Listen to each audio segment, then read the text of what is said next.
আমি অপু বিশ্বাসের বেলা দেখছি তাকে অনেক কাঁদতে, যেটা সত্য আমি দেখছি। আমি অন্য কারো ব্যাপারে বলতে হবো।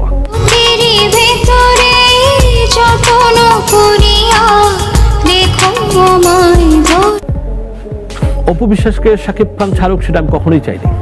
আমি যখন শাকিব খান সাইন করতে তখন আমি শাকিবের হাতে পায়ে বসলাম যে আপনি কিন্তু ভুল করতেছেন, ডিভোর্স পেপারে সাইন করা। হ্যাঁ, আপনি কিন্তু ভুল করতেছেন, আপনি যদি টু বলে ঠিকই মিলবেন, কিন্তু এখন কিন্তু আপনি ভুল করতেছেন, আপনি এই কাজটা। অপু বিশ্বাসের জন্য এখনো প্রত্যেক রাতে কাঁদেন শাকিব খান।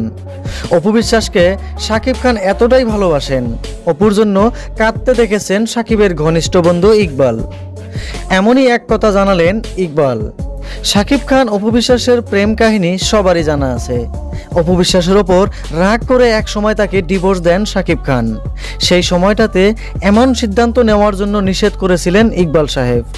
সেই মুহূর্তে শাকিব এতটাই রেগেছিলেন যে অপুর মুখ আর দেখতে চাইছিলেন না শাকিব। যদিও ডিভোর্স দিয়েছে, তারপরেও মন থেকে ভুলতে পারেননি অপু বিশ্বাসকে। অপুকে হারিয়ে শাকিব খান ভেঙে পড়েন, ভিতরে ভিতরে অপুর জন্য কাঁদতেন শাকিব খান। সেই সময় ইকবালের সাথে সবকিছুই শেয়ার করতেন শাকিব খান। দিনের পর দিন অপুর জন্যই কাঁদতেন শাকিব। ইকবাল বলেন, জীবনে কারো জন্য কেঁদেছে কিনা আমি কখনো দেখিনি, কিন্তু অপুর জন্য কাঁদতে দেখেছি আমি, যার সাক্ষী আমি নিজেই। অপুর জন্য ভালোবাসা ছিল হৃদয়ে, তাই তো রাগ করে ডিভোর্স দিলেও মন থেকে কখনো ভুলতে পারেননি তাকে।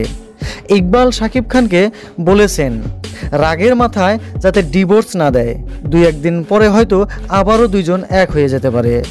শাকিব খান অপু বিশ্বাস সময়ের স্রোতে বদলে গেছেন। অপু বিশ্বাস যদিও সিঙ্গেল, কিন্তু শাকিবের জীবনে এসেছে শবনম বুবলি। তবে এখন আবারও জানা যায় শাকিব অপু এক হতে চলেছে। জানা যায় আবারও নতুন করে বিয়ে করে চমক দিবেন ভক্তদের শাকিব ও অপু বিশ্বাস। সুপ্রিয় দর্শক, আমি ভাবি তারা দুজন যেন আবারও এক হয়ে যায়। এ বিষয়ে আপনার মন্তব্য কি, আপনি কি ভাবেন তা কিন্তু কমেন্ট করে জানাতে ভুলবেন না।